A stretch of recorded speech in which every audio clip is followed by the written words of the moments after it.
మనుష్యుల హృదయాలందు భయం ఎప్పుడూ కొలువుదీరి ఉంటుంది. ఒక పరి సంపదలు నశిస్తాయన్న భయం, ఒక పరి అవమాన భయం, ఒక పరి తమవారు దూరమవుతారన్న భయం. అందుకే ఇలా భయం కలగడం మనందరికీ సహజమే అనిపిస్తుంది. ఇంతకీ ఎప్పుడైనా ఆలోచించారా?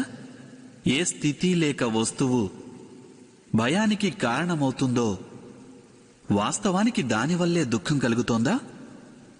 లేదు, అలా కలిగి తీరాలనేం లేదు. ఎంతోమంది అనుభవాలు ఏం చెప్తున్నాయంటే, ఈ భయానికి గురి కావడం వలన భవిష్యత్తులో దుఃఖానికది నివారణ కాబోదు అని.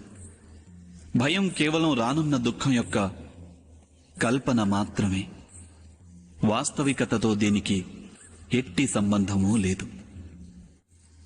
భయం అంటే ఏదో కాదు, అది కేవలం వట్టి కల్పనేనని తెలుసుకొని దాని నుంచి విముక్తులై నిర్భయులవడం అన్నది ఏమంత కఠినమా?